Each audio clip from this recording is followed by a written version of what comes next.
230.000 personas con síntomas graves de ansiedad, de depresión, especialmente entre las mujeres, donde la tasa de incidencia es prácticamente el doble que la de los hombres. ¿Qué nos pasa? ¿Qué nos falla? No tenemos psicólogos, psiquiatras suficientes cuando tenemos un problema de salud mental y hemos visto cómo, sin psicólogos y psiquiatras, esto se ha disparado durante la pandemia. La depresión ha aumentado un 27%, la ansiedad un 25%. Y el mapa del problema es un mapa que coloca a España como un punto especialmente caliente.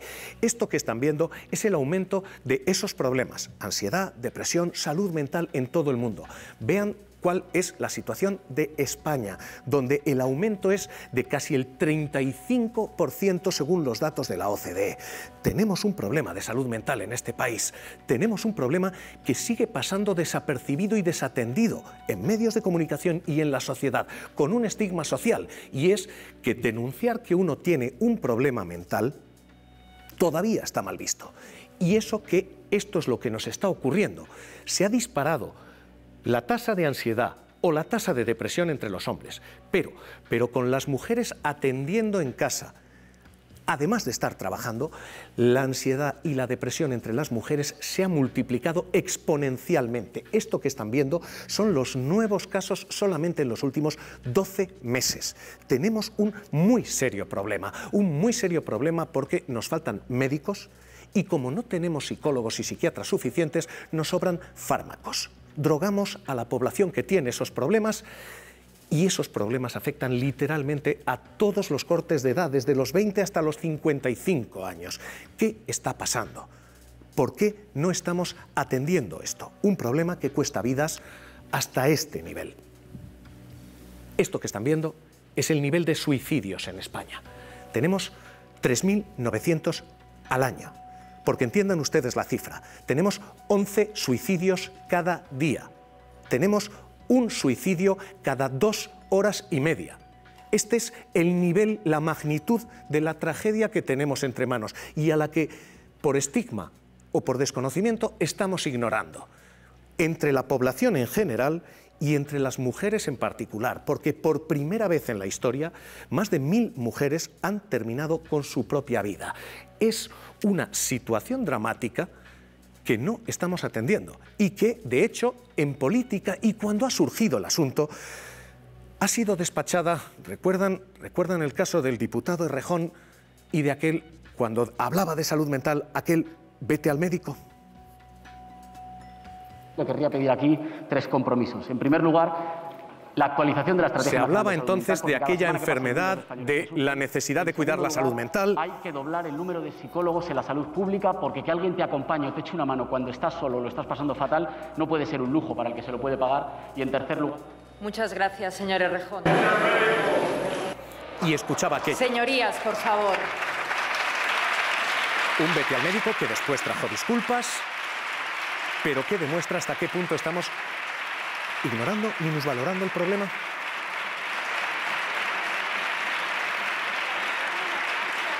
Hoy, y como cada viernes, vamos a sentar aquí a la mesa a quienes saben de este tema, para que hablen de lo que saben en este tema. Íñigo Errejón, diputado de Más País, ¿qué tal? Muy buenas noches. ¿Qué tal? Muy buenas noches. Voy a preguntarle enseguida por el ámbito público de todo esto, pero hay un ámbito privado también, de quienes han confesado tener estos síntomas, de quienes no han tenido ningún problema, pero quienes han reportajeado, estudiado e informado sobre el estigma social que esto trae. Juanjo Millás, escritor, ¿qué tal? Muy buenas noches. Buenas noches. Y a quienes se dedican a esto, Marina Díaz, psiquiatra, Carmen Sanchacón, neuropsicóloga, ¿qué tal? Muy buenas noches. Buenas noches. Permítanme que les pregunte primero qué está pasando, porque hoy queremos convertir esto en tema de portada. Esto es un drama que acaba así, con 11 muertes diarias, 11 suicidios al día, y está pasando por debajo del radar. ¿Qué está fallando? ¿Qué estamos haciendo mal? 11 suicidios consumados, porque lo intenta mucha más gente cada día. 11 suicidios de gente que acaba quitándose la vida, pero mucha más gente que lo intenta. Yo creo que el ruido a veces impide, el ruido, los aspavientos, las exageraciones, los insultos, impiden que nos ocupemos de las cosas de la vida cotidiana que duelen. Y esa mezcla del ruido que lo tapa todo, de que a la gente durante mucho tiempo le diera mucha vergüenza, porque pareciera que había algo malo contigo. El discurso individualista que te dice que lo puedes lograr todo, tiene una cara B, y la cara B es que si tienes un problema, si algún día te quiebras, si no puedes más, será culpa tuya. Y luego que hayamos normalizado que la vida tiene que doler, como si fuera algo normal, habitual, que para que el día a día funcione, tiene que funcionar permanentemente saturado de pastillas y de medicamentos para que el día a día no duela tanto. Bueno, pues la vida no debería ser normal que doliera. Juanjo Millas, tú has contado esto y has estudiado y seguido esto, tú has confesado incluso esto. Hay un estigma, tenemos un problema de esto, de estigmatización. Bueno, sí, vamos, yo nunca he tenido ningún problema en decir que tuve una depresión, que pasé por el diván de psicoanálisis, que la superé felizmente, y luego es un asunto que me ha interesado y sobre el que he hecho reportajes, ya desde el punto de vista de escritor, de periodista, pero yo no creo que lo que esté pasando sea nuevo. Lo que pasa es que ha aumentado la cantidad, ¿no? Entonces esto es lo que nos escandaliza, pero a loco, a mí me gusta llamar locos, en fin, está bien. Es curioso, porque hablamos de enfermedad mental, pero luego nos fijamos mucho en el cerebro, pero como si fueran lo mismo, la mente y el cerebro, ¿no? Pero al loco siempre se le ha aislado, al loco siempre se le ha reducido a un gueto, porque el loco dice cosas peligrosas de la sociedad en la que vivimos. Y este aumento cuantitativo de la depresión es un síntoma de una sociedad enferma. Nos faltan psicólogos, psiquiatras, les pregunto a los dos, ¿nos sobran fármacos? Porque tenemos menos psicólogos y psiquiatras que prácticamente toda la Unión Europea, pero somos líderes en consumo de fármacos. A ver, lo que nos falta es presupuesto y nos faltan profesionales. Solo para la salud mental es solo el 5% del gasto sanitario. Eso repercute en que tenemos 11 psiquiatras por 100.000 habitantes frente a los 20 psiquiatras que tienen la mayoría de los países europeos. Tenemos 6 psicólogos por 100.000 habitantes frente a los 18 y hasta 30 en muchos países europeos. Y tenemos 11 camas en hospitales generales para pacientes psiquiátricos frente a las 59 camas que tiene Finlandia. Entonces nos faltan profesionales y nos falta tiempo. Cuando en una agenda tienes 20 pacientes citados en una mañana, no podemos hacer psicoterapia. Entonces recurrimos a los fármacos, que son útiles y son eficaces en muchos casos, pero que no es la única solución. Carmen Sánchez Ron. En mi opinión, los fármacos lo que resuelven es el síntoma y de alguna manera pues reducen el impacto de la enfermedad, pero realmente la cura, en la mayor parte de los casos, pasa por un tratamiento psicológico. ¿Qué pasa ahora mismo? Pues que el tratamiento psicológico en la sanidad pública supone que tienes como mucho una visita al mes y una visita de 15-20 minutos. Eso es en absoluto un tratamiento psicológico. En los centros privados las visitas son cada semana y por lo menos dura una hora. Y me gustaría apuntar otra cosa. Habéis hablado de mujeres. El impacto que nosotros vemos, sobre todo lo que vemos nosotros en las consultas, es también altísimo entre los niños, los jóvenes y los adolescentes en general. Las mujeres es brutal, sobre todo los temas de problemas con la conducta alimentaria, pero entre los niños y los jóvenes y adolescentes en general han aumentado muchísimo también las autolesiones, los intentos de suicidio, como bien decía Íñigo, y lógicamente eso no pasa solamente por darte una pastilla, y hay que hacer un trabajo mucho más profundo, porque si no al final estos chicos se nos van, lamentablemente. Les voy a preguntar y les vamos a preguntar enseguida por todo esto. Insisto, es un problema de primera magnitud que está pasando desapercibido, pero hay una responsabilidad también de los medios. No hemos sabido detectar esto. Hemos tenido un problema en la denuncia, en la localización de esto. No hemos tenido ningún problema en señalar los accidentes de tráfico. Los accidentes de tráfico hoy dejan la tercera parte de los muertos que los suicidios. Tenemos mucho más problema de salud mental que de seguridad vial. Y sin embargo, entre los medios, este debate, directores de público, director de las provincias, Virginia, ¿qué tal? Muy buenas noches. Muy buenas Virginia noches. Pérez, Jesús Trellis, director de las provincias, ¿qué tal? Muy buenas noches. Buenas noches. Hemos cometido un error, hemos dejado de mirar esto. Tenemos una epidemia a la que no estamos haciendo caso, una epidemia silenciosa. Yo creo que durante muchos años sí que se ha dejado de mirar este asunto, posiblemente por ese estigma social que existe en torno a él, ¿no? Creo que se puede hacer un paralelismo, por ejemplo, con cómo se ha abordado durante muchísimos años la violencia machista, ¿no? Que se abordaba como un suceso, sin más, ¿no? Y no se le daba la entidad de violencia machista. Creo que afortunadamente esto empieza a cambiar y más tiene que cambiar, pero hay casos públicos, que creo que esto es una buena noticia, que sí que le dan visibilidad a este asunto, como por ejemplo el caso de Simone Biles este verano, cuando ella misma dijo que se retiraba de la competición momentáneamente porque tenía que cuidar su salud mental, o el suicidio de Verónica Forqué, que esto era algo que sistemáticamente se ocultaba. Cuando una persona se suicidaba, se decía ha fallecido por causas las que fueran, ¿no? Pero nunca se decía se ha suicidado, y de hecho yo recuerdo cuando yo era becaria en los medios de comunicación que me decían no, nunca se puede hablar de suicidio porque esto provoca más suicidios. O sea, esto ha sido una teoría que se ha utilizado en los medios de comunicación durante muchos años, ¿no? Creo que poco a poco vamos aprendiendo que no es así y que precisamente lo que tenemos que hacer es una tarea divulgativa, didáctica, y dar las herramientas para que la gente sobre todo pueda encontrar ayuda y sobre todo visibilizar el problema.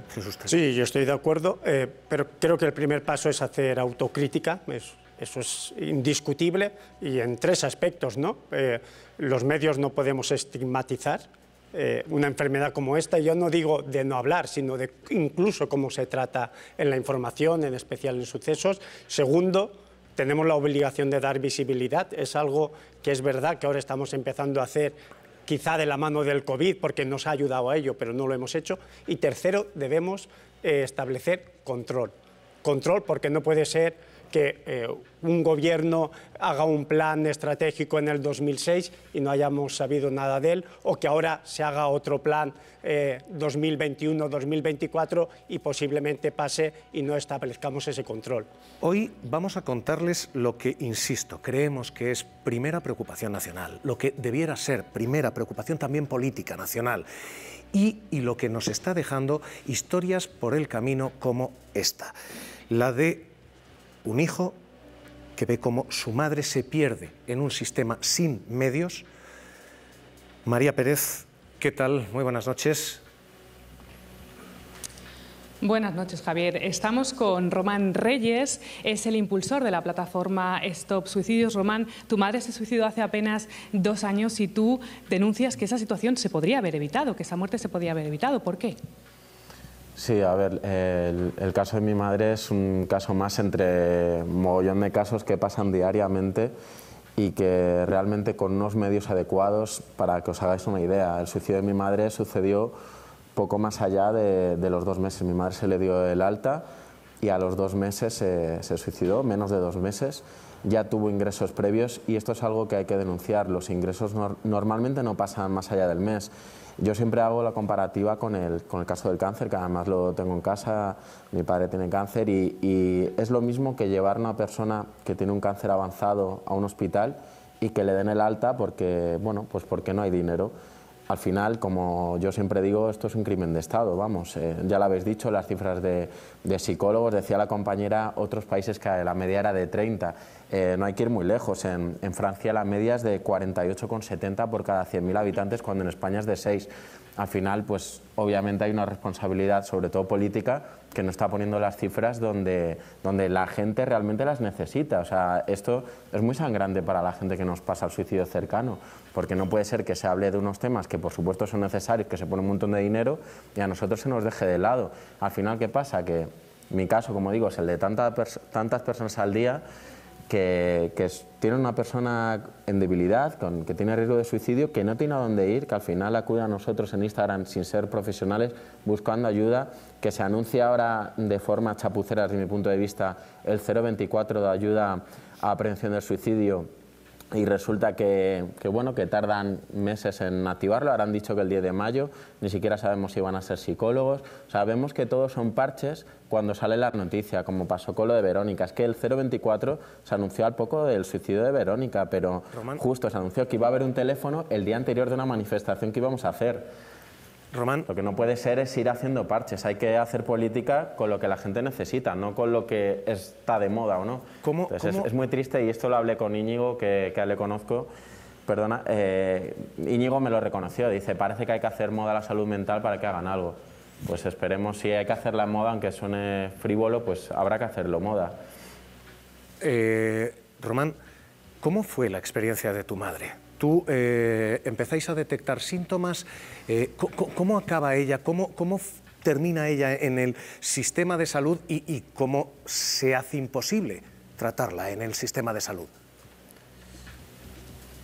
Pues para que te hagas una idea, Javier, yo a mi madre en cada intento de ingreso, porque la mayoría de las veces no se la ingresaba, fue casi siempre cuando tuvo un intento, en cada intento, en los 2 últimos además lo recuerdo totalmente, tuve que mirar a los ojos del especialista, en este caso fueron 2 psiquiatras, pidiéndole por favor que salvaran a mi madre, que la vida de mi madre estaba en sus manos.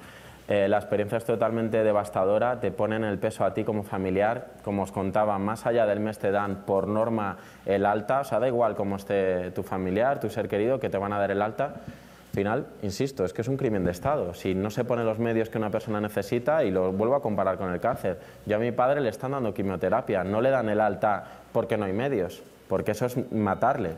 Y al final yo lo que siento es que a mi madre la han matado, claro que sí. Y esto siempre lo puntualizo, gobiernos de izquierda y de derecha, esto es de todos. Porque mi madre ha vivido con gobiernos de izquierda y con gobiernos de derecha y siempre se la ha dejado de lado. Y es realmente triste, de verdad, insisto, que se haga política con la moda, no política para las personas, porque ellos tienen que trabajar para nosotros y el presupuesto y nuestros impuestos tienen que estar, en teoría, para cuidarnos y más en algo que no hay discusión, como es la salud mental, la salud pública, porque es mejor romperse una pierna que desde luego tener un problema mental, como decíais. Ir al psicólogo es un lujo y eso no puede ser. Claro. Eso es una vergüenza, hombre. Román Reyes, impulsor de esa plataforma Stop Suicidios, gracias por estar esta noche con nosotros. Cuídate, un abrazo muy fuerte. Un abrazo muy fuerte, gracias por hablar de salud mental y animo a todo el mundo, llevamos más de 400.000 firmas, a seguir firmando, change.org/stopsuicidios. Vamos a intentar a ver si con más firmas pues nos recibe Carolina Darias, ya en su momento nos recibió Salvador Illa, no sirvió de mucho, pero bueno, espacios como estos son imprescindibles para que la cosa mejore, así que muchas gracias. Muchísimas gracias a ti, un abrazo. No creemos que esto sea una moda y no creemos tampoco que sea necesario ponerlo de moda, pero creemos que sí es necesario ponerlo en portada. ¿Por qué? Porque es un problema real y es una avalancha que ahora mismo ha arrollado al sistema sanitario, hasta el punto de que quien va al psicólogo, quien va al psiquiatra se lo tiene que pagar. ¿Por qué? Porque la sanidad pública tiene que despachar en 5 minutos a 40, 50, en fin, todos estos casos. La consulta de Eduardo, médico de familia, es la primera puerta a la que llama quien tiene un problema de salud mental. De media, ve a unos 50 pacientes al día, a los que dedica entre 5 y 10 minutos. En ese tiempo tiene que identificar, diagnosticar y tratar a cada paciente. Problemas de salud mental necesitan un abordaje muchísimo más amplio, puesto que tienes que entrar con ese paciente dentro de esa mente que está enferma o que tiene algún problema que no puede abordar por sí solo.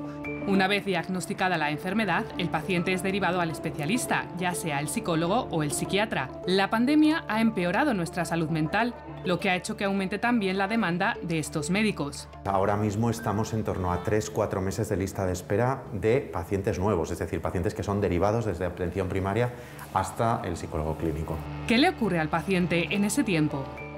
Puede pasar que en ese impasse el médico de cabecera o algún otro especialista, también un poco por aliviar el sufrimiento del paciente, termine recetando psicofármacos. El gran problema que tenemos, que es una falta de recursos y una falta de tiempo, sí que ha empeorado.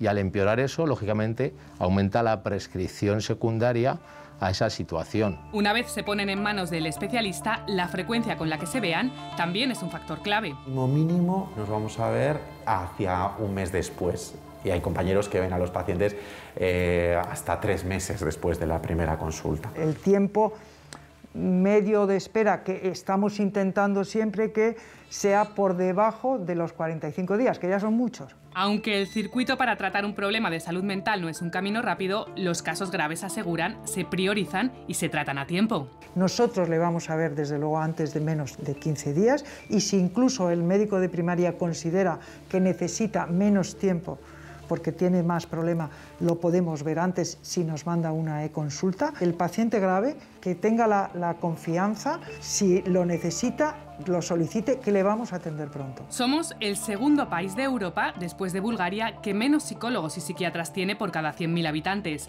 El sistema se ha reforzado con más personal y con otro tipo de terapias, pero el problema continúa ahí porque ya estaba antes. Cuando ha llegado la pandemia, solo ha sido un tsunami sobre un vaso que ya estaba desbordado.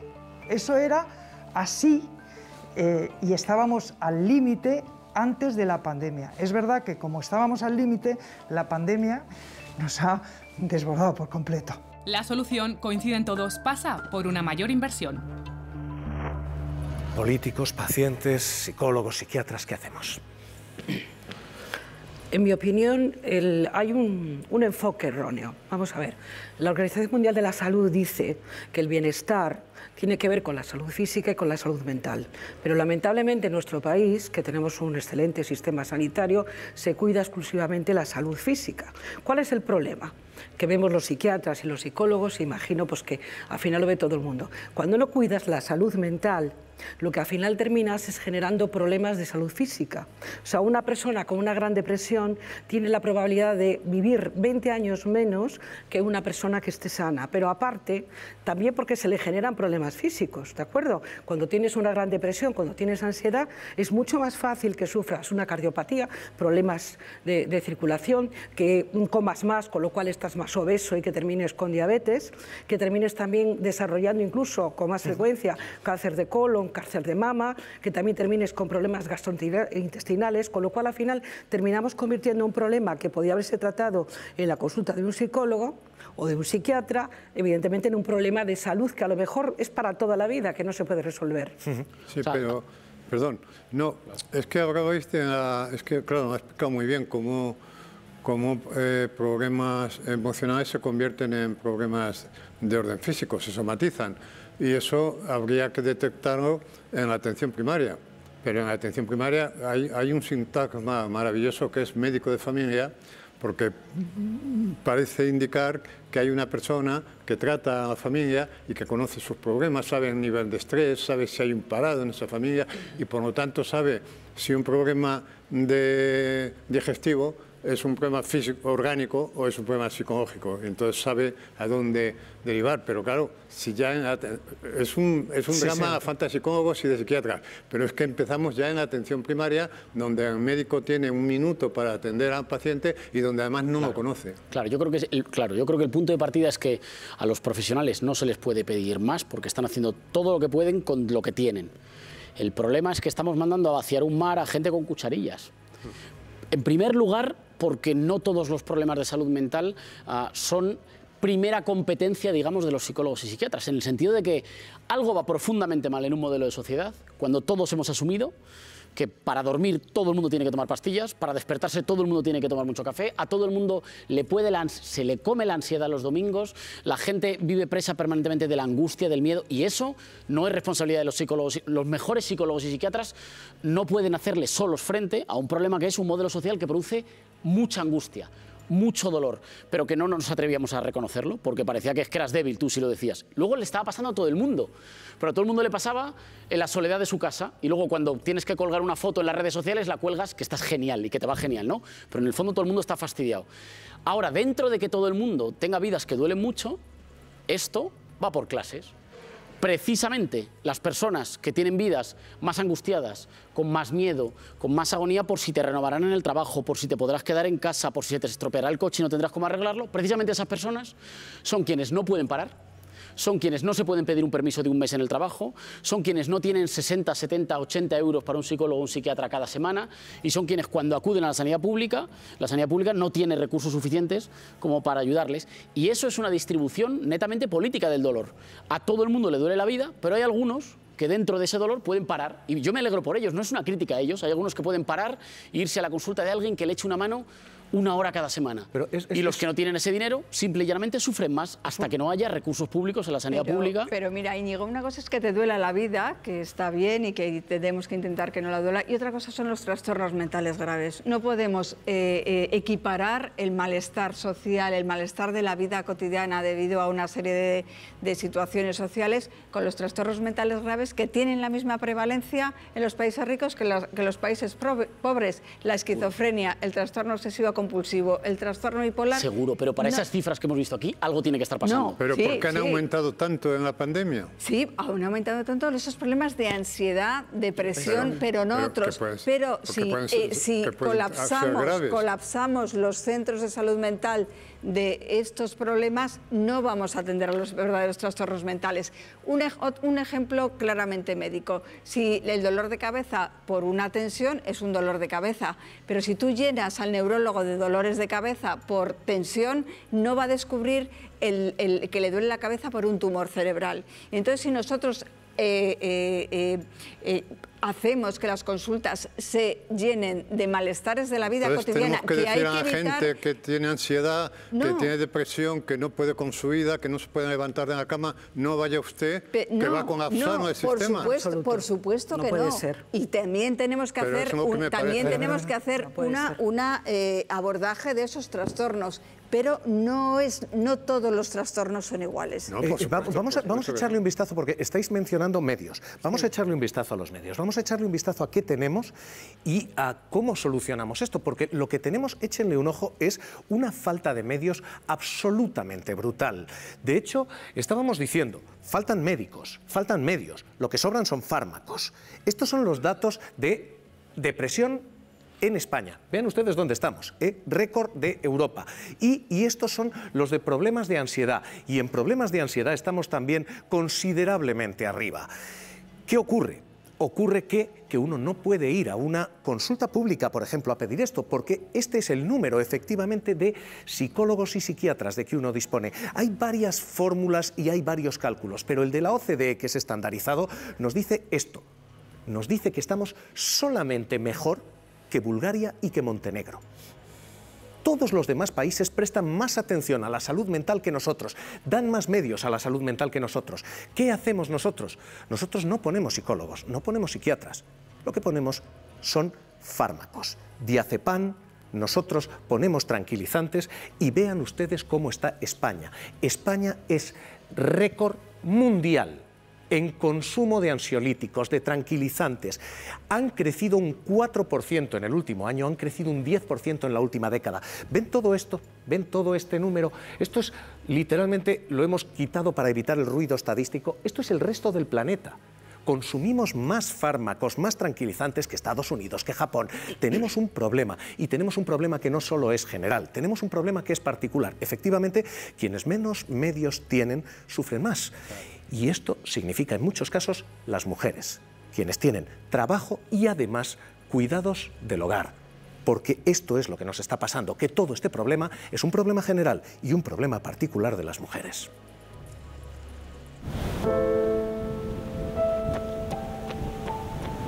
Esta foto es muy bonita, sí. Es su familia. Son su hermana, sí. ¿Y su hermano?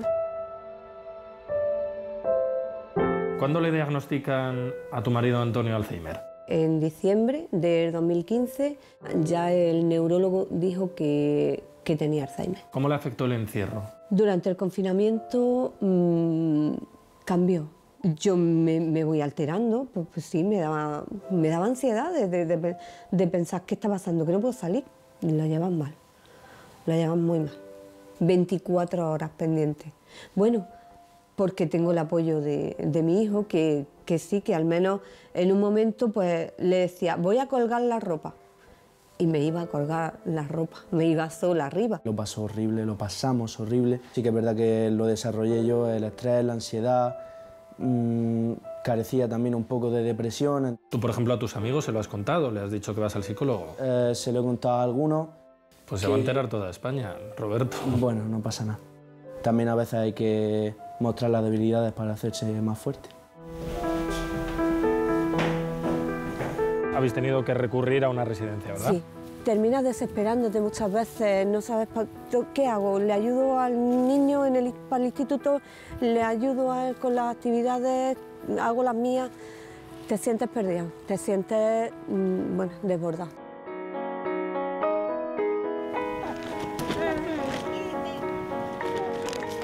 Muy buenas, ¿qué tal? Hola, ¿qué tal, ¿Cómo Chelo? estamos? Bien. Encantado. ¿Y los cuidadores? ¿Cómo han sufrido, cómo has visto que han padecido la pandemia? La mayoría han tenido muchos cuadros de estrés, de ansiedad y algunos hasta también un poco de depresión y tal, debido a toda la situación que le ha afectado al final a todos. Dalmira, ¿qué consejo darías a una persona que está sufriendo esto? Que busquen acompañamiento, que no se queden solas, que no se aíslen, que tengas dónde apoyarte, con quién contarle tus inquietudes, lo que estás pasando en ese momento.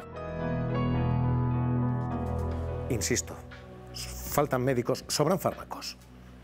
Bueno, es que yo no soy un profesional de la salud mental, pero yo me pongo en la piel de alguien que te tiene que ver te llega una persona rota, tienes 7 minutos para verla, te dice que no puede conciliar el sueño, que no puede más con el día a día y sabes que no le vas a volver a ver hasta dentro de 3 meses, pues es que no se les puede, digo, no son magos, no se les puede pedir que hagan más. Yo creo que se ha roto un tabú, se ha roto un poco por arriba. O sea, hemos tenido grandes atletas, presentadores de televisión, periodistas, políticos que han roto el tabú de la salud mental. Ahora nos queda el resto de la sociedad, ahora nos queda toda la gente que no puede parar. Ahora queda cuando alguien te dice, yo es que mañana es que trabajo reponiendo, o trabajo en la caja, o trabajo vigilando, o trabajo cogiendo el teléfono y yo no puedo parar. O sea, ahora queda el grueso de la población que necesita igual parar, que necesita igual que le echen una mano y que simple y llanamente pues no pueda. Entonces, es una irresponsabilidad que los poderes públicos digan, pide ayuda, llama a alguien, si no te ponen a quién llamar, porque todas las campañas de sensibilización de llama a alguien, bueno, llama a alguien, pero yo necesito a alguien al otro lado que me pueda dedicar el tiempo necesario como para acompañarme, como para darme claves, como para que a mí me deje de doler tanto el día a día. Ese consumo de fármacos a días es tratar el problema desde un enfoque puramente biologicista. Y esto es lo que en Estados Unidos se consumieron desde los años 60, por ahí una cantidad de benzodiazepinas, que son todos estos fármacos, que han causado unos estragos que se han visto, hay abundante literatura sobre el desastre que estos medicamentos han hecho en Estados Unidos en los años 60, ¿no?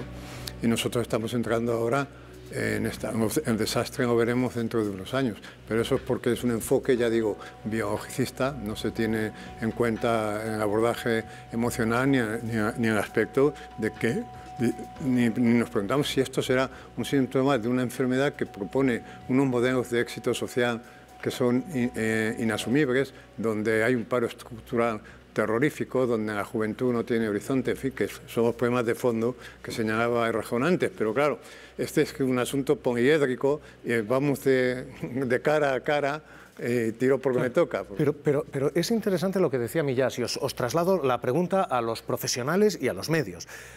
¿Qué le decimos a la gente? Oiga, sabemos que lo suyo es grave, pero mire, es que no tenemos medios, es que no hay posibilidad de tratarlo. Yo creo que la clave es que igual que hemos empezado diciendo, tenemos que ser portada en los medios, tiene que ser portada también en las administraciones y en los partidos políticos.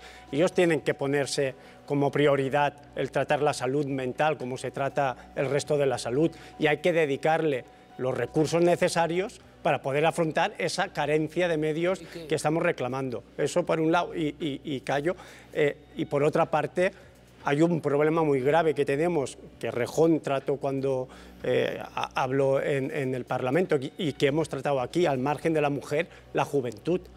¿Qué está pasando para que de golpe tengamos estos brotes dentro de la juventud? ¿Qué modelo le estamos ofreciendo? Que fíjate, permíteme un paréntesis, si esa intervención la hago y aquel diputado del Partido Popular no me insulta, no se hace. No pasa nada. Lo digo porque eso también nos tiene que hacer, por desgracia, o sea, a mí no me gustó el insulto, pero él, sin darse cuenta, produjo algo bueno, que es que permitió que se empezara a hablar del tema, pero no era la primera vez que lo decíamos nosotros en el Congreso. ¿Qué hacemos? Pero sin insulto no era noticia. Mira, la falta de recursos y la sustitución por la medicación la vemos hasta en la escuela. Yo que trabajo con niños, veo que cuando un niño tiene un problema y tiene problemas de conducta, enseguida decimos que tiene TDAH y lo medicamos. Pero estoy totalmente de acuerdo con lo que dices. El médico de atención primaria, que tiene que atender 100 pacientes al día, en unas horas, le es imposible saber si esta persona la puede ayudar de otra forma, y además sabe las listas de espera en salud mental. Entonces lo más fácil, lógicamente, pues es recetar. El problema es que eso no soluciona nada. Lo que convertimos es a las personas en adictas a la medicación, y el momento que esa medicación se les retira, el problema sigue ahí. Perdonar que disienta en este sentido. Es verdad que hay muchas personas, muchos pacientes que no necesitan medicación, pero hay otros muchos que sí la necesitan. Y no podemos hacer ese reduccionismo, porque el cerebro, igual que el hígado enferma, igual que los pulmones enferman, igual que el riñón enferma, el cerebro también enferma. Y los neurotransmisores están ahí, y las dificultades en el abordaje del estrés, y el eje hipotálamo, hipófisis, suprarrenal, y una serie de cosas, y una vulnerabilidad genética que se puede despertar por estos estreses y por este malestar social, está ahí. Y además no todas las enfermedades mentales son iguales, que es lo que, porque si equiparamos el malestar social con un paciente con esquizofrenia, le estamos haciendo un flaco favor al paciente con esquizofrenia. O sea, la realidad es que al final, o sea, claro, yo tampoco soy especialista en salud mental, obviamente, ¿no? Pero realmente tenemos un problema en esta sociedad cuando los datos que vemos son los que tenemos, ¿no? La cuestión está cómo se articula desde lo público un refuerzo del sistema sanitario para poder llegar a algún punto, porque si no vamos a estar dándole bola a todo esto. Yo leía hoy que cada año se gradúan 8.500 psicólogos y que la mitad de los psicólogos en este país están en el paro. Exacto. Nos estamos encontrando con que en la atención primaria, en los centros de salud, en los hospitales públicos, se contratan médicos. Sabemos que en España hay una formación para los médicos que es excepcional, es extraordinariamente buena. Tenemos un talento estupendo que estamos desaprovechando, y cuando se les contrata desde lo público en la precariedad. O sea, eso creo que la pandemia a donde nos debería llevar es a romper esa dinámica de forma radical. Hay una clarísima falta de medios. Quiero venir enseguida con vosotros, pero hay además un estigma social. Tenemos un problema de salud pública que estamos poniendo ahí sobre la mesa, pero que estamos poniendo sobre la mesa aquí. No es un debate generalizado. Es más, admitir que uno tiene ansiedad, o peor todavía, depresión, es un signo de debilidad. Les voy a presentar a quien tenía que trabajar con la sonrisa, quien tenía que ser la cara de, por ejemplo, el caiga quien caiga. Javier Martín era este hombre, y esa era la imagen de un optimismo constante, la imagen de... Transmite credibilidad. Cocinera. La imagen de la felicidad profesional. Cuando Javier estaba en el caiga quien caiga, He dicho que no. Javier tiene un trastorno bipolar. Javier Martín, ¿qué tal? Buenas noches, ¿cómo estás? Buenas noches, Javier, ¿qué tal? Encantado de saludarte. Y, Javier, de escucharte. ¿Y cómo se vive esto? Tú en ese momento no puedes decir, oye, yo tengo un problema de salud mental, tengo ansiedad o tengo depresión. No puedes decir nada de todo aquello. ¿Cómo fue lo tuyo? Bueno, yo llevaba una vida completamente estable, feliz, haciendo teatro y feliz, con familia, amigos, pareja, todo muy bien, y de repente pues el trastorno mental que a mí me vino fue el trastorno bipolar. Vino por, bueno, esto le puede ocurrir a cualquier persona, ¿no?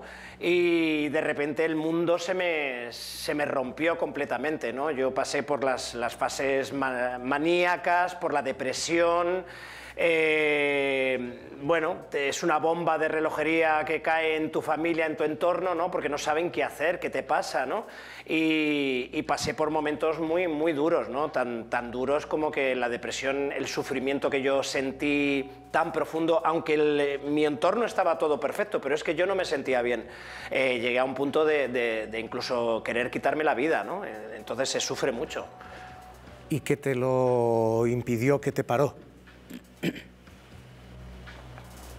Bueno, pensar en las personas que me quieren, en mi marido, en aquel momento, bueno, es que estuve en una situación muy límite en la barandilla, físicamente además. Bueno, pensar en las personas que me quieren y que no podía hacer eso, ¿no? Y aguanté, dije, tengo que aguantar, y yo me puse en contacto con, que es lo que tenía que hacer, con psicólogos y psiquiatras, porque yo me lo podía permitir en ese momento. El psicólogo son 70 euros a la semana y 100 euros el psiquiatra a la semana.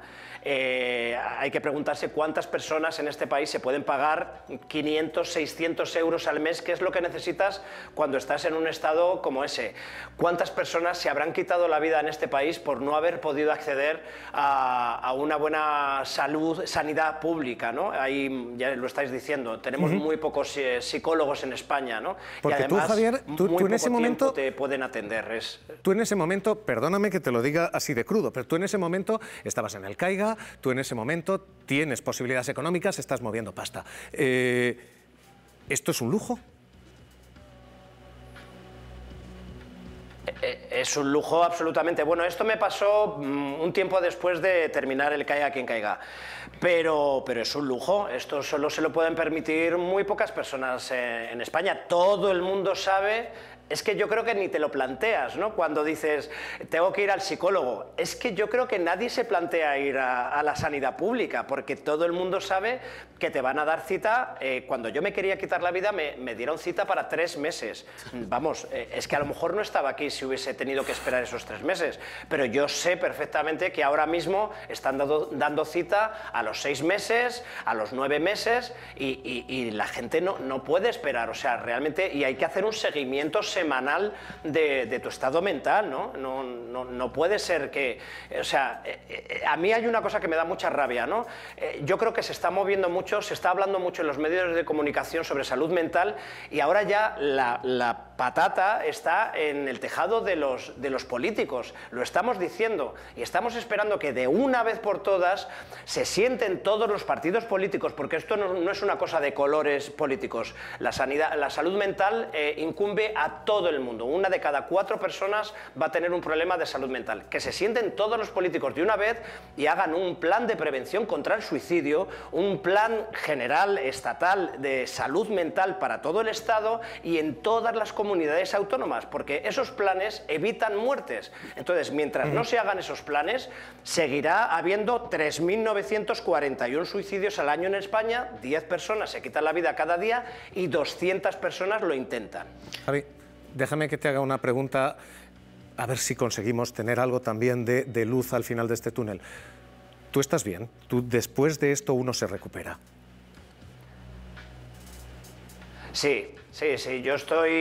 Yo hay una cosa que me gustaría transmitir, que es, uno puede tener un trastorno mental, pero yo tengo un trastorno bipolar que se llamaba maníaco-depresivo. Yo estoy muy estable todo el año y a lo mejor ahora mismo, gracias a la medicación y a los psicólogos, tengo 2 semanas que a lo mejor me da un poquito de subidón, que le llamo yo, y bueno, me sube la medicación y ya está. Y luego tengo otras 2 semanas en el año, me dan la medicación, me la suben un poquito, con el entorno que me acompaña y sabe manejar y decirme, oye, que estás para arriba, pues al psiquiatra o al psicólogo.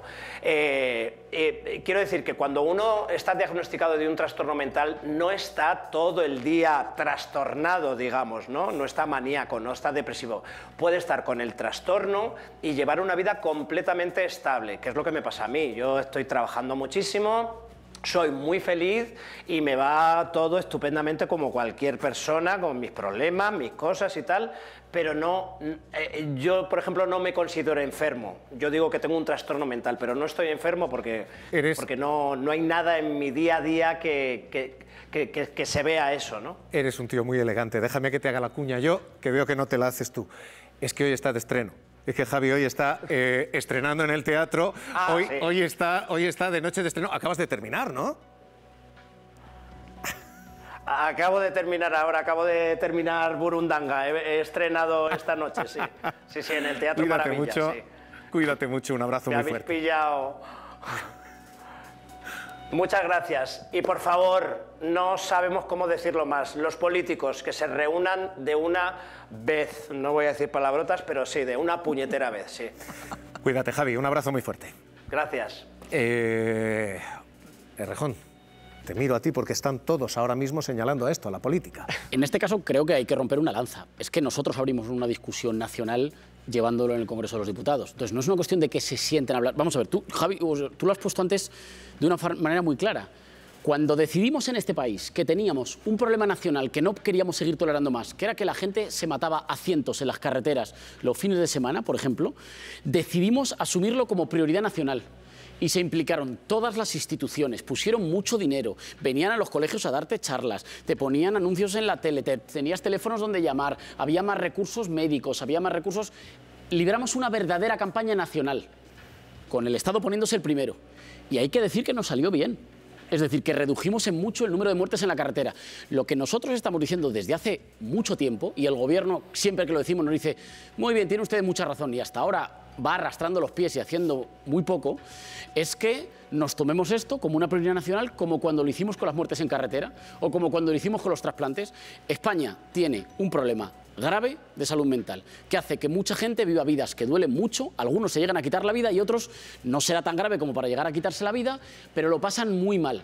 Eso no se puede normalizar y queremos que haya una verdadera ofensiva nacional, y esto no es reunirse, sino la gente tiene muy mitificado lo de los políticos se tienen que juntar y reunirse, si nos juntamos muchas veces. Aquí lo que hay que hacer es poner recursos, poner muchos recursos para que sea una prioridad nacional. Lo hemos hecho veces y ha salido bien. Lo hicimos con las muertes en carretera y salió bien. Lo hicimos para ser punteros en trasplantes o donación de órganos y salió bien. Bueno, pues hagámoslo con la salud mental, que sea la prioridad número 1. Bueno, y yo, si me permitís, recursos, perdona Juanjo, con sentido, ¿no? Porque, por ejemplo, se acaba de poner en marcha, se acaba de anunciar que se va a poner en marcha el teléfono de prevención del suicidio. En octubre y se va, dijeron que lo ponen en marcha. Pero es que al final esto se va a subcontratar a una empresa privada. Entonces, cuando una persona está en riesgo de suicidio, tiene un problema acuciante porque se va a suicidar, a donde, en mi opinión, debería llamar es a un servicio de emergencias. O sea, no, a lo mejor no un teléfono de prevención del suicidio. Si encima está en manos privadas, que no se sabe todavía si va a estar en manos de psicólogos, quién lo va a estar gestionando. ¿Cómo es posible que con el elevado volumen que hay ahora mismo de chavales jóvenes que están con síntomas de depresión, con ansiedad, no haya protocolos ya de emergencia entre los institutos y los centros escolares y los centros médicos, o sea, para que haya una canalización directa, ¿no? Con una cuestión que estamos asomándonos al fin del camino y estamos diciendo esto puede acabar así, puede acabar con gente tomando su propia vida, pero ese es el fin del camino. El camino no empieza así. Los síntomas suelen empezar antes con simplemente ansiedad, después depresión, después un agravamiento y todo ese camino empieza muy atrás. Isabel Quintairos, ¿qué tal? Muy buenas noches. Buenas noches. A ti te pasa lo contrario. Tú tienes un problema laboral y a partir de ahí es donde empieza la ansiedad y a partir de ahí es donde empieza a evolucionar lo tuyo, ¿no? ¿Cómo fue lo tuyo? Yo entré en un trastorno de depresión mayor por un despido que fue declarado nulo, pero que acabó con mi carrera profesional, puso del revés mi vida personal, acabó con la mitad de mi familia y me dejó totalmente cao. Me dejó en cero. Y llegó un momento incluso en que, después de haber cotizado 24 años de mi vida, yo me quedé incluso sin médico, porque cuando te quedas sin recursos y sin prestaciones, el INS, en un sistema perverso que tenemos en España, te echa del sistema y tú te quedas sin médico. Te quedas con el médico de cabecera y con urgencias, nada más. Entonces te encuentras, pues eso, como si acabaras de llegar en una patera, te hacen exactamente lo mismo, te atienden urgencias y médico de cabecera, pero no tienes especialistas, no tienes nada, y de repente dices, ¿cómo hemos llegado hasta aquí? Yo ayer era una señora profesional con una carrera y una vida y una familia y un futuro, y hoy, ¿qué ha pasado aquí? Y esa era yo, a mis 43 años. Y claro, todo se fue al cuerno, lo llevé mal, empecé tratamiento. Llevo en tratamiento 14 años, estoy mucho mejor. No me voy a curar nunca porque el trastorno depresivo mayor no se cura. Y lo llevo, con la química lo llevo.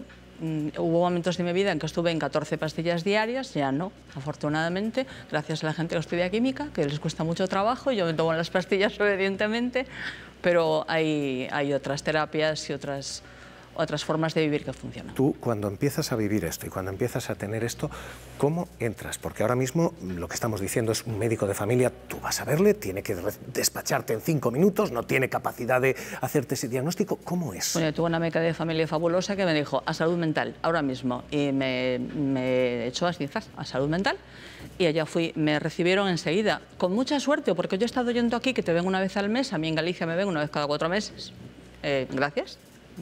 Voy a hacer amigos esta noche y nada, pues cada 4 meses nos vamos apañando. En algunos sitios, porque hay algunos centros de salud donde el psiquiatra está de baja, no se ha cubierto la baja y si necesitas ajuste de medicación vas a urgencias y gracias, que te mandan urgencias. El psiquiatra está de baja por depresión, seguramente. Seguramente, porque ya no puede más. Yo entiendo que no pueden más. Yo entiendo que los profesionales están haciendo lo que pueden y que nos medican porque no tienen más tiempo. Yo también lo entiendo. Pero 14 pastillas diarias es un suicidio, eso también es verdad. Yo estaba ya a punto de... Yo no me quería morir, no he querido nunca me he querido suicidar, pero me estaba matando. Y desarrollo otras enfermedades porque mi organismo no pudo más tampoco. En psiquiatría, psicología no tenemos técnicas, no tenemos aparatos, no tenemos personas. Lo único que necesitamos son recursos de personas, porque esto es persona contra persona.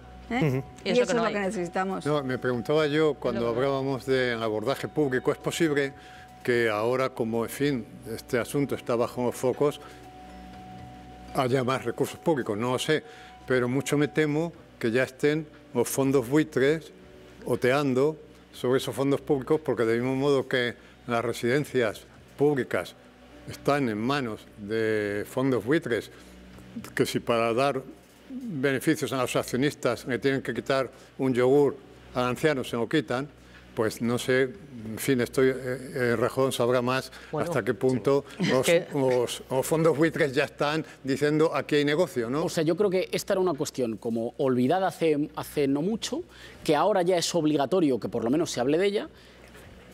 Eso es que, si queremos mirarlo optimista, pues la mitad del vaso está llena. Ahora, cuanto más recursos, menos necesidad de tratar a la... Quiero decir, la gente que está internada y que si hay más recursos va a haber menos posibilidades de que la tengan que contener con sujeciones, que es una cosa que traumatiza mucho. Si hay más recursos para que te tengan muchos minutos, pues te pueden tratar durante muchos minutos en lugar de tenerte que despachar a toda velocidad. A ver, si cuanto menos te la han de tratar como lo que es la sanidad integral, lo que no puedes hacer la salud mental como un apartado al margen de lo que es la salud en general, y los mismos recursos con los déficits que también ya tiene la sanidad en general, cuanto menos los mismos tiene que tener la sanidad mental, ¿no? Y hay un factor que para mí es muy importante y creo que olvidamos, y lo he comentado antes, ¿qué pasa con todos estos chavales que ahora con 15 años están empezando a tener problemas de ansiedad? Con toda esa generación que antes eso ni lo detectábamos. ¿Qué estamos haciendo antes? ¿Qué otros medios hay antes para que chavales no estén cayendo en esa falsa felicidad que es una estafa y que estamos generando? Esos chavales, para entrar en un hospital de día, que es un programa psicoterapéutico intensivo, tienen que tener una lista de espera de 1 año. Y esto es tremendo. Un año, gente que se está cortando. Listas de espera de 4 meses o de 6 meses en centros de salud. 2 minutos que me quedan, menos. Por volver sobre lo que comentaba Juanjo de los fondos buitre. No sé si son fondos buitre, pero están empezando a proliferar, nosotros lo hemos publicado en público, clínicas casi de fast food psicológica en Internet, que son las sesiones mucho más baratas que una sesión presencial en condiciones, donde se está precarizando a los profesionales que ni siquiera están a gusto ni conforme con las líneas éticas que se están adoptando en este tipo de clínicas, en las que más o menos se está tomando el pelo a mucha gente que tiene una necesidad urgente de tener un tratamiento y que acude a donde buenamente puede. No sé si son fondos buitre, igual nos sorprendería y sí que son, ¿no? Pero esto es lo que hay ahora mismo. Yo solo pido 30 segundos porque estamos hablando, sí, muy bien, de la salud, de la persona integral. Hay una cosa que quiero decir que no se cuenta nunca. El colectivo de personas con problemas de salud mental tiene un índice de paro del 85%. Si no tienes un trabajo, mal puedes vivir, ni bien ni mal, ni sano ni enfermo. Hay que abordar eso con todo el problema de salud integral y hay que preguntar a las personas que tienen problemas de salud mental para elaborar un plan de salud que funcione. Los políticos muy bien, pero hay que hablar con nosotros. Hoy estamos poniendo esto como, insisto, primera noticia de portada. Tenemos un problema de salud mental en España que tiene esas cifras, 2,1 millones de personas con síntomas de ansiedad o de depresión, que cuando llegan al final del camino se salda con 3.900 muertes al año. 3.900. Insisto, es el triple que lo que perdemos en accidentes en carretera. Es una cifra de 11 suicidios al día. 2 horas y media y un suicidio. 2 horas y media y otro suicidio. 2 horas y media y otro suicidio. Es una cifra intolerable que nos está pasando una factura social y efectivamente que está pasando también una factura médica, porque los profesionales que lo intentan tratar están tan desbordados, están tan sobrepasados, que esta semana las enfermeras decían: si llegamos a saber que esto es así, no hubiéramos sido enfermeras. Y hemos estado con ellas y nos han contado esto. Cerca del 85% de los profesionales de enfermería encuestados reconocen que su salud mental se ha visto afectada durante la pandemia. Un tercio ha padecido depresión y 6 de cada 10 tuvieron episodios graves de ansiedad. Ahora vamos a conocer a Rubén. Él lleva 5 años como enfermero especialista precisamente en salud mental. Está trabajando con adolescentes y ha sufrido en primera persona estas consecuencias importantes de la pandemia. Hoy toca turno de noche, ¿no? Hoy me toca. Hoy guardia. ¿Cuántas horas? Pues 10 horas. Sí, muchos meses ya de pandemia. Toda esa sobrecarga de trabajo, esa tensión, a ustedes también les ha pasado factura, ¿no? Pues nos ha llevado mucha irritabilidad, mucha incertidumbre, padeciendo más ansiedad, insomnio y síntomas depresivos, ¿no? Y bajas de personal de enfermería debido a los problemas de salud mental también han tenido, ¿no? Sí. Entonces sí se ha visto más bajas laborales por temas de ansiedad, depresión y luego favorecidos pues, por el insomnio, el tener la dificultad para conciliar la vida laboral personal con este nivel de crisis, ¿no?, que ha habido en los hospitales. Por todo ello dicen que echan en falta ayuda profesional para asimilar lo que han vivido. Pues al final llevarte todos esos problemas a casa, pues bueno, te genera a ti también mucho conflicto, ¿no? Hay que saber parar y decir, bueno, este es mi trabajo y yo también soy Rubén, soy una persona que tiene otra vida, ¿no? ¿Se consigue? Yo creo que sí. Ya llega un momento en que dices, es que necesito desconectar y sobre todo buscar herramientas y decir, pues voy a buscar actividades recreativas en las que entretenerte. Algunos presentan problemas de autoestima. El reconocimiento de la administración no llegó como esperaban y sienten que aquellos aplausos de las 8 se quedaron en los balcones. Pero ahora pues sigue todo como antes, ¿no? Datos inestables, estar un día en un lado, a la semana que viene al otro, la escasez de plantillas, todo esto viene mucho antes de la pandemia. Lo que pasa es que con la pandemia se ha agravado un poco más, ¿no? Y se hace más visible también. Hasta tal punto empeoró su situación que casi la mitad de los encuestados se planteó incluso dejar la profesión. Esta es, insisto, una cuestión que quizás debiera ser primera preocupación nacional. Íñigo Errejón, diputado de Más País, muchísimas gracias. Muchas gracias. Juanjo Millás, muchísimas gracias. Psicóloga, psiquiatra. Carmen Sanz Chacón, neuropsicóloga, muy buenas noches. Marina Díaz, psiquiatra, muy buenas noches. Isabel Quintairos, gracias por habernos aportado tu testimonio. Vamos a seguir hoy, y vamos a seguir hoy hablando de otras claves. Otra clave esta semana está siendo esta. Esta es la noche de los bulos. Esta es la noche en la que ustedes van a recibir mensajes diciendo: no dejes a los niños salir por esta zona o por esta otra, porque tengo un amigo que es amigo de un nieta, amigo de un amigo de... Y esta es la noche de los bulos. Esta es la noche en la que el racismo está ahí fuera.